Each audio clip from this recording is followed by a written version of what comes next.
Sometimes the most amazing wisdom doesn't come from some huge, complicated book or a fancy lecture. Nope. Sometimes it comes from the most unexpected places. Today, we're going to find our lesson rooted right in the soil, from a teacher you'd probably never expect, a small Royal Lee Dwarf tree. Okay, so our story starts right here, with this beautiful image. This little tree, well, it has a quiet but really powerful sermon to preach. It's a story about growth, about partnership, and about purpose. So let's lean in and listen closely. First up, let's dig into the meaning that's hidden right there in the tree's name. It's not just some random label. It's practically a mission statement that sets the stage for everything else we're about to learn. So let's just break this down for a second. Royal. That part's pretty obvious, right? It makes you think of kingship, dignity. But Lee, that's an old word, and it means a sheltered field or a protected clearing. So you put them together, and what do you get? A king's sheltered field. It's a place literally designed for protected, royal growth. How cool is that? And remember, this is a dwarf cherry tree. It's not going to dominate the whole landscape.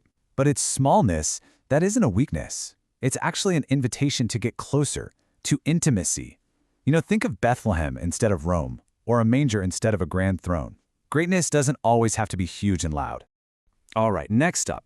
Let's look at how this tree's unique biology teaches us something incredible about where and how we can be fruitful. It totally challenges what a lot of us think is required for real growth.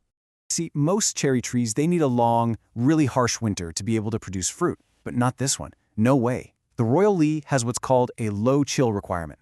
That just means it only needs a short, mild cold season to get ready for its harvest. It was literally designed to thrive in warmer, gentler climates. This tree is basically a living, breathing reminder that being fruitful isn't just for those who have to endure these big, dramatic, harsh seasons. You can absolutely produce something sweet and meaningful, even in environments that other people might write off as being too mild or, just too ordinary for anything amazing to happen. And now we get to one of the most critical lessons from our quiet little teacher. You just can't do it alone. This tree has a secret to its abundance, and guess what? It has everything to do with community. So here's the deal. The Royal Lee cannot bear fruit by itself. It's just not designed that way. It absolutely requires a cross-pollinator, another cherry tree, like the mini Royal planted right nearby. Out here in nature, total independence, it can just lead to isolation. It's interdependence. That's what leads to a real harvest. And this isn't some new idea, right? This is ancient wisdom. It echoes exactly what the tree is showing us. We are designed for connection, for community. Often our greatest fruitfulness really does depend on the partners we have in our lives. And before we even see any fruit, we get this explosion of beautiful white blossoms. But here's the lesson in that.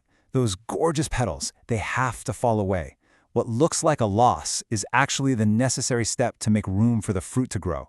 It's like we have to let go of one beautiful season to make way for a more lasting one. And that brings us to a process that, let's be honest, can feel pretty harsh. But it's actually an act of incredible mercy and purpose. It's all about the sharp, but very strategic care of the gardener. This verse from the Gospel of John just nails this idea perfectly. Pruning isn't a punishment for a branch that's already bearing fruit. It's preparation. It's the gardener basically saying, hey, I know you can do even more. Those cuts are strategic. They're designed to shape the tree for an even bigger harvest down the road. And this is the result. This abundant, beautiful fruit, it doesn't just happen by accident. It's the direct outcome of that careful and, sometimes painful pruning. The hard moments are actually what create the structure for the harvest. So let's bring all these different ideas together, okay? We've looked at the name, the biology, the partnerships, the pruning. Now let's just sum up the sweet wisdom this little Royal Lee cherry tree has offered us. So here they are, the key takeaways. Every single one of these is a profound lesson, written in wood, blossom, and fruit.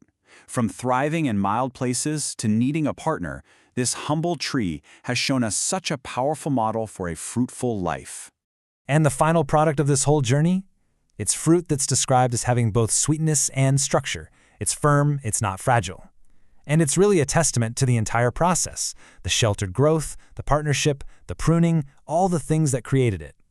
So after going through all these different layers of meaning, from the roots to the branches to the fruit itself, it all kind of points to one ultimate takeaway. What do you think is the single greatest lesson this tree can teach us?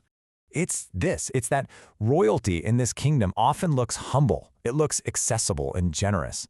It's about being planted in the right place, embracing the whole process, and understanding that even a small life has the potential to produce something truly extraordinary, something worthy of a king.